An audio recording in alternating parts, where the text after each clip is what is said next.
Hi everybody, a very good evening. So today we'll be looking into another aspect of भारतीय नागरिक सुरक्षा संहिता जिसमें हम लोग देखेंगे कि कोर्ट के पास पावर होती है जो चार्जेस फ्रेम करे हैं उसको चेंज करने की।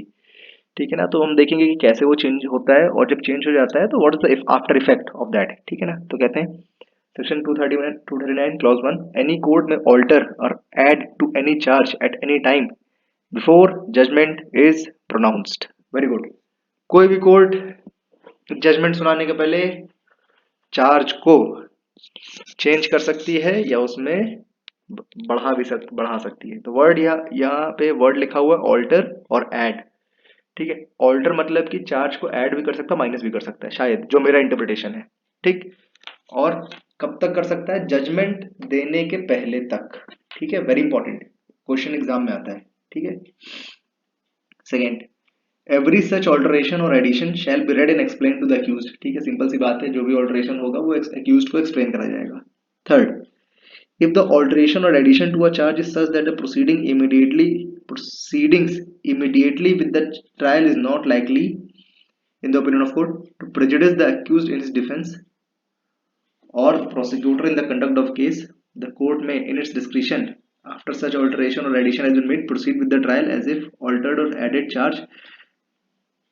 charge had been the original charge. Now, ये कह रहा है कि अगर ऑल्टरेशन और एडिशन करने के बाद इफ इट इज फाउंड कि भाई ट्रायल पे कोई असर नहीं आ रहा है, ठीक है, जैसे ट्रायल पहले चल रहा था वैसे ही ट्रायल अभी भी चल रहा है, द ऑल्टरेशन और addition has no effect on the trial, तो वो ट्रायल वैसा ही चलता रहेगा जैसा कि ऐसा चलता रहेगा जैसा माना जाएगा कि ट्रायल में कुछ ऑल्टरेशन नहीं हुए। ठीक है।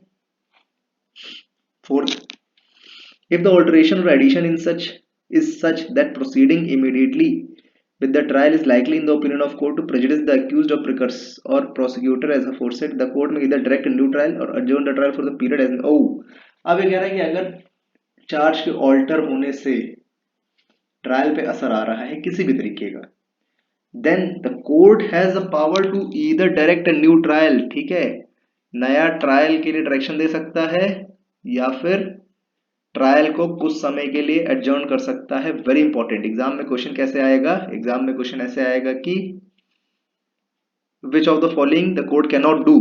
ठीक है, ऐसे करके क्वेश्चन आता है। ठीक है, या क्वेश्चन आ जाएगा what can a court do. ठीक है, जब ट्रायल पे असर पड़ जाए ऑल्टरेशन ऑफ चार्जेस के बाद। ठीक है, तो डायरेक्ट अ न्यू ट्रायल और adjourn the trial for such period as may be necessary.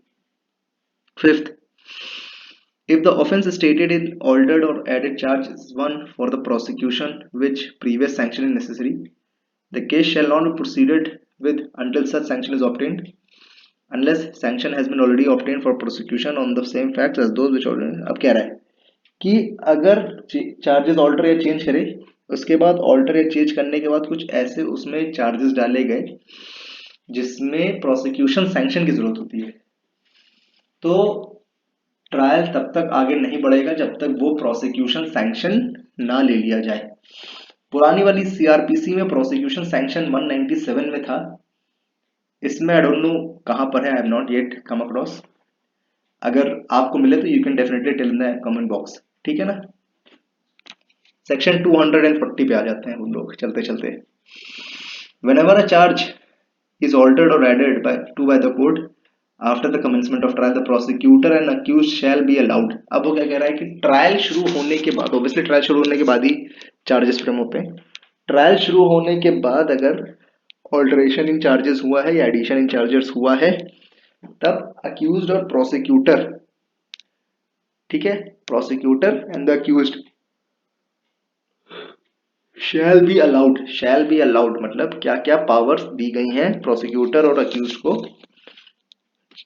Charges frame होने के, ऑल्टर होने के बाद। पहली पावर, टू रिकॉल और रीसमन। रीसमन इसलिए है कि पहले वो समन करा जा चुका है, जब तक चार्जेस जो थे चेंज होने के पहले, तब तक अगर आपने किसी विटनेस को बुला के समन करके एग्जामिनेशन उसका कर लिया है तो ऑल्टर कर दिए गए जब चार्जेस, तो आप फिर से उसको रीसमन कर सकते हो, फिर से बुला सकते हो। ठीक। to recall or re-summon and examine with reference to such alteration or addition, with reference to such alteration मतलब जो ऑल्टरेशन करा गया है उसके रेफरेंस में उससे ही मिले मिलते जुलते सवाल पूछेंगे आप। ठीक। Any witness who may have been examined, unless the court for reasons to be recorded in writing consider that the prosecutor or accused as the case may be desired to recall.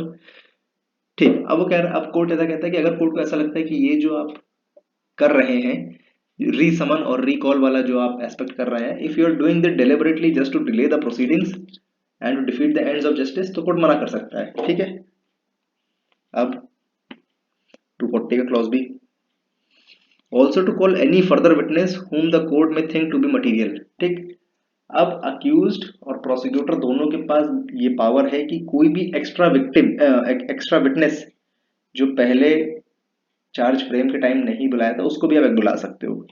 ठीक, तो ये था कुछ alteration in charges का। ठीक, now अब हम लोग आ जाते हैं सेक्शन 241 जॉइंडर ऑफ चार्जेस। ठीक है, थोड़ा सा टेक्निकल एस्पेक्ट, इसको ध्यान से पढ़ेंगे, इसका प्रैक्टिकल जो यूज है वो काफी ज्यादा है और ये टेक्निकल भी है। For every distinct offence of which any person is accused there shall be separate charge. अब जो भी डिफरेंट ऑफेंस डिफरेंट चार्ज। ठीक, if you are made an accused in section let's say 100, तो 100 का अलग से एक चार्ज बनेगा, उसमें 100 की डिटेल्स होंगी, आपका क्या रोल रहा वो सब रहेगा। ठीक, and every such charge shall be tried separately.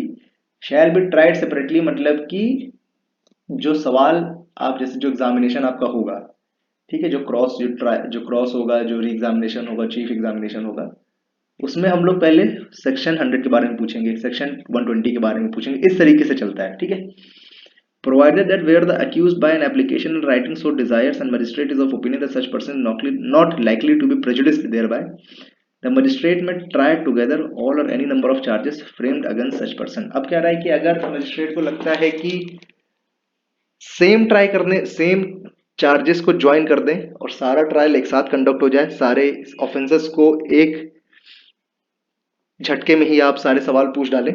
ठीक है, तो कोर्ट को लगता है अगर if this is an interest of justice और उसमें कोई defeat the purpose of justice, if it's not defeating the purposes of justice, then court इस चीज को भी अलाउ कर सकते हैं। This is written in section 241। लेकिन हमें यह बात का ध्यान रखना है, जो भारतीय न्याय सुरक्षा संहिता के सेक्शन 242, 243, 244, 246 है, उसमें ये जॉइंटर ऑफ चार्जेस का सेक्शन नहीं अप्लाई होगा। This is very important. A lot of even the practicing advocates skip this point। ठीक है, 242, 243, 244 and 246, this is very very and very important। ठीक है, तो आज इतना ही रखते हैं, छोटी वीडियो बनाता हूं मैं। ठीक है, I hope I was able to make some points very clear to you। ठीक है, थैंक यू फॉर वॉचिंग।